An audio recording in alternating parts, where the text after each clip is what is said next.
నమస్తే, welcome to 99 TV. నేను వాసుదేవన్. అభిషేక్ బెనర్జీ, కళ్యాణ్ బెనర్జీ, జయప్రకాష్ మజుందార్, షౌకత్ మొల్లా, ఈ 4 పేర్లు ఇప్పుడు ఎందుకు ప్రస్తావన చేయాల్సి వచ్చిందంటే, ముందు అభిషేక్ బెనర్జీ మీద దాడి జరిగింది. చెప్పులతో కొట్టారు, చొక్కాలు జించేశారు, కోడిగుడ్లతో దాడి చేశారు.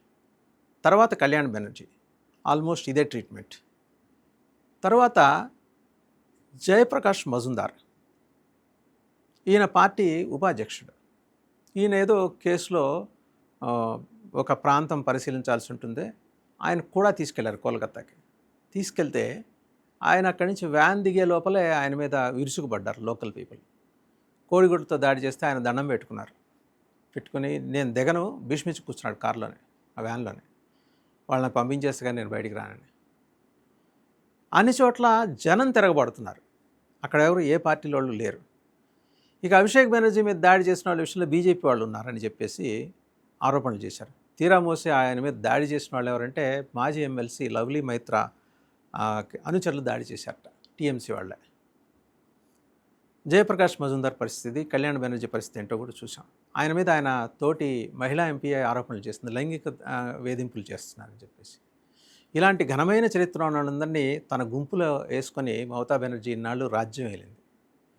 ఆవిడ పీడ వదిలించుకున్న తర్వాత కూడా అది ఒకేసారి ఇప్పుడు నరకాసురుని చంపినా రావణాసురుని చంపినా రావణకాష్టం ఇంకా రగులుతూనే ఉంటుందంటారు. అంత తేలిగ్గా దాని ఇంపాక్ట్ పోదు. ఆల్రెడీ పోలీస్ వ్యవస్థలో కూడా వేళ్ళూనుకొని ఉన్నారు మమతా బెనర్జీ అనుచరులు. ఆవిడ పార్టీలో కార్యకర్తలుగా చేరి తర్వాత కానిస్టేబుల్స్, అక్కడి నుంచి ఎస్ఐలు. దుర్మార్గం ఏంటంటే కొన్ని చోట్ల అదే జిల్లాలో ఎస్పీలుగా రిటైర్ అయిన వాళ్ళు కూడా ఉన్నారంట. అది పరిస్థితి. సో ఓవరాల్గా ఇప్పుడు ఈ పరిస్థితిని చక్కదిద్దే ప్రయత్నం అక్కడ జరుగుతోంది. ఈ షౌకత్ మొల్లా ఎవరు? షౌకత్ మొల్లా అనే ఆయన టీఎంసీ ఎక్స్ఎమ్మెల్యే. నాటు బాంబుల పేలుడు కేసులో ఆయన మీద అనుమానం ఉంటే ఆయన కోసం సెర్చ్ చేస్తూ దొరకల. వితిన్ 24 hours కూడా కాదు, within 12 hours he was caught. So ఇప్పుడు ఇవన్నీ కూడా ఏంటంటే టీఎంసీకి భయం పట్టుకుంది. ఓ పక్క జాతీయ కాంగ్రెస్ జాతీయ నేత, భావి భారత ప్రధానిని ఆయనగా భావించే రాహుల్ గాంధీ గారు, ఆయన మమతా బెనర్జీకి ఫోన్ చేసి మరేం పర్లేదు దీది, నేనున్నాను, మీ వాళ్ళకి ఏమన్నా దెబ్బలు తగిలితే చెప్పండి, హైదరాబాద్లో ట్రీట్మెంట్ ఇప్పిస్తాను. వాళ్ళు ఎక్స్ఎమ్మెల్యేస్, ఎంపీస్, విధాయక్స్ అయితే హైదరాబాద్లో ఎందుకు? ఢిల్లీలో ఇప్పించవచ్చు కదా, all India institute of medical sciences ఉందిగా, హైదరాబాదే ఎందుకు? ఏంటి మీ ఆలోచన? ఇక్కడ జనాలకి సందేహాలు వస్తున్నాయి. ఏంటి హైదరాబాద్కి స్పెషల్? వాళ్ళ ప్రభుత్వం అధికారులు, కర్ణాటకలో కూడా ఉంది, వాళ్ళ ప్రభుత్వం అధికారంలో ఉంది, కేరళలో కూడా చేయించవచ్చు, వాళ్ళే అధికారంలో ఉన్నారు, తమిళనాడులో కూడా మీరు భాగస్వాములే, కానీ హైదరాబాదే ఎందుకు అనేది ఇప్పుడు ఒక బిగ్ క్వశ్చన్ అనమాట. హైదరాబాద్ ఎందుకంటే అవసరమైతే ఇక్కడి నుంచి వేరే మార్గాల్లో కొన్ని రహస్య ప్రాంతాలకు తరలించి వాళ్ళని తిరిగి బంగ్లాదేశ్ పంపించడానికి ఏర్పాట్లు. ఎలా పంపిస్తారు? Congress has its own modus ఆపరెండి అని అనేవాళ్ళు, ఆరోపించేవాళ్ళు, విమర్శించేవాళ్ళు లేకపోలేదు. ఏదేమైనా రాహుల్ గాంధీ దేన్ని లెక్క చేయరు. ఆయన వ్యక్తిత్వం ఎంత గొప్పదంటే యూకే వెళ్తారు, అక్కడ వెళ్ళి ఒక యూనివర్సిటీ ప్రాంగణంలో ఎవరో నిర్వహించిన సభలో, as if it was portrayed like that university has conducted that seminar or some conclave.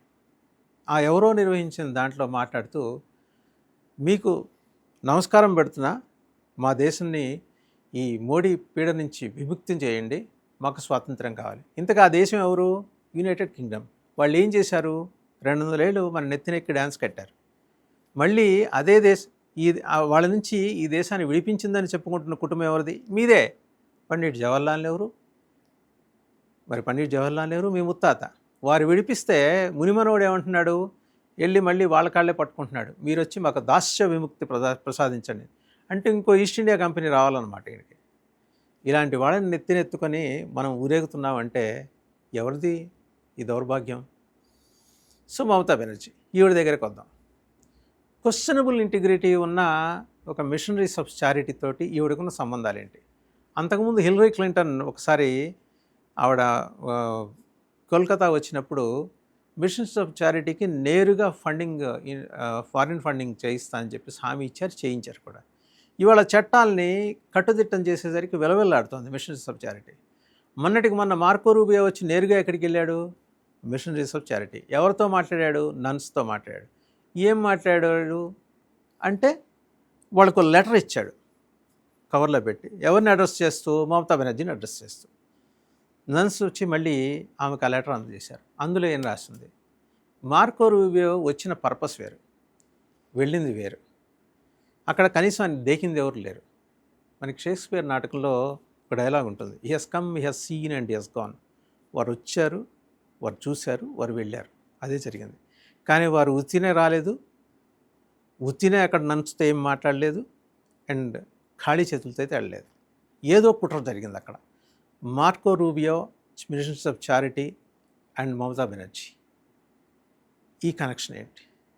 ఇదైన తర్వాత మహమ్మద్ యూనస్ మళ్ళీ రహస్యంగా మమతా బెనర్జీ తోటి ఫోన్లో మాట్లాడారు. అవేంటి? ఈ వివరాలన్నీ బయటకు రావాలి. మొత్తం 4 M's: Mamata Banerjee, Muhammad Yunus, Marco Rubio, missions of charity. 4 M's మధ్య జరిగిన వ్యవహారాలని, డాట్స్ని కనెక్ట్ చేస్తే మనకు అర్థమవుతుంది. సో దీని వెనకాల జమాతే ఉంది, దీని వెనకాల సిఐఏ ఉంది, దీని వెనకాల ఐఎస్ఏ ఉంది. ఇన్ఫ్యాక్ట్ గడిచిన నెలలో మనకి గనక చూస్తే ఢాకాలో వార్ రూమ్ ఏర్పాటు చేసుకుని సిఐఏ మరి ఈ వ్యవహారాన్ని మొత్తం మానిటర్ చేసింది. వెస్ట్ బెంగాల్లో మనం ఆశించింది ఏంటి? డీప్ స్టేట్ కానీ, సిఐఏ కానీ, అమెరికా కానీ. జరిగింది ఏంటి? మమతా బెనర్జీ తిరిగి అధికారంలోకి వస్తే భారతదేశంలో అల్లకలం సృష్టించడానికి కావాల్సినంత లాజిస్టిక్ సపోర్ట్ ఆవిడ ఇచ్చి ఉండేది. దురదృష్టవశాత్తు ఆవిడ అధికారం కోల్పోయింది. ఇప్పుడు మనం ముందున్న ప్రత్యామ్నాయాలు ఏంటంటే, సయ్యద్ అసీం మునీర్ పంపించిన సైన్యం, ఐఎస్ఏ సైన్యం ఏం చెప్పారు? మత విద్వేషాలు రెచ్చగొడదాం. సబ్సిక్వెంట్గా ఏంటి, అప్పుడు వాళ్ళు ఇచ్చిన ప్లాన్లో భాగంగానే దీదీ నిన్న మాట్లాడుతూ చెప్పింది ఏంటి, అమిత్ షా గారి మీద కేంద్ర హోంమంత్రి స్థాయిలో ముఖ్యమంత్రిగా తనతో మాట్లాడిన విషయాల్ని రివీల్ చేయడం. ప్రోటోకాల్స్ ఉంటాయి, ఓత్ తీసుకుంటారు.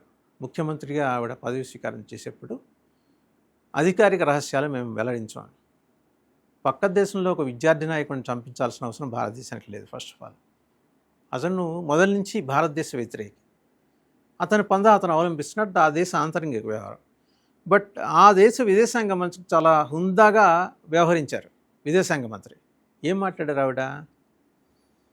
ఒక దేశంలోని, ఒక రాష్ట్రంలో అధికారం కోల్పోయిన ఒక ముఖ్యమంత్రి, ఒక నేత మాట్లాడిన మాటలను మేము పెద్ద సీరియస్గా పట్టించుకోవాల్సిన అవసరం మాకు లేదు. ఈ విద్యార్థి నాయకుడు హదీ హత్య కేసుకు సంబంధించి అరెస్ట్ అయిన ఇద్దరు కూడా వెస్ట్ బెంగాల్లో అరెస్ట్ అయ్యారు. 2 దేశాలు కలిసి ప్రోబ్ నిర్వహిస్తున్నాయి, పరస్పరం ఇంటెలిజెన్స్ షేర్ చేసుకుంటున్నాయి కేసు దర్యాప్తుకు సంబంధించి. సో కొంత మెచ్యూర్డ్గానే మాట్లాడారు ఆవిడ, ఆ దేశ విదేశాంగ మంత్రి. మరి మమతా బెనర్జీకి ఏం నొప్పి? ఎందుకు అది ఈ విషయాన్ని ప్రధానంగా ప్రస్తావన తీసుకొచ్చారు? ఐఎస్ఐ డైరెక్షన్, ఐఎస్ఐకి ఎవరు? CIA indication. సో ఓవరాల్గా చూస్తే ఏంటంటే, వాళ్ళ మాజీ ఎమ్మెల్యేల మీద దాడులు కావచ్చు, లేకపోతే వివిధ కేసుల్లో వాళ్ళ అరెస్ట్ కావటం కావచ్చు, టీఎంసీ అధినేత్రిని బలహీనపరుస్తుంది అండ్ వాళ్ళ పార్టీలో చీలిక కావచ్చు. అయితే కాగల కార్యం గంధర్వులే తీరుస్తారన్నట్టు వాళ్ళ రితబ్రత బెనర్జీనే పార్టీని చీల్చేసి తమనే టీఎంసీగా గుర్తించమని స్పీకర్కి లేఖ ఇవ్వడం, స్పీకర్ దానికి ఆమోదం చేయడం, 2 అంతులు వాళ్ళకే ఉండటం. ఇప్పుడు దిక్కు మొక్కు లేని స్థితిలో ఉన్న దీది తన దైన్య స్థితిని వెళ్ళగక్కటం ఇష్టం లేక ఇలాంటి పసలేని వాదనలను తెర మీదకి తీసుకొచ్చి పక్క దేశంలో ఆందోళనలకి, మన దేశంలో ఆందోళనలకి కారణమవుతుంది. పక్క దేశంలో ఆందోళనకారులు ఏమంటున్నారు? జమాతే ఇస్లామీ నేతృత్వంలోని ఆందోళనకారులు సువేందు అధికారి, నరేంద్ర మోదీని అంతమొందిస్తారట, భారత్ని తుదముట్టిస్తారట. సో ఇదంతా డీప్ స్టేట్ పర్ఫెక్ట్ ప్లాన్. ఆ ప్లాన్ని ఎగ్జిక్యూట్ చేస్తున్నది మమతా బెనర్జీ.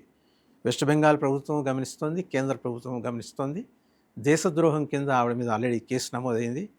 ఎలా హ్యాండిల్ చేయాలి, ఏంటి, ఏ టైంలో హ్యాండిల్ చేయాలి ప్రభుత్వం చూసుకుంటుంది.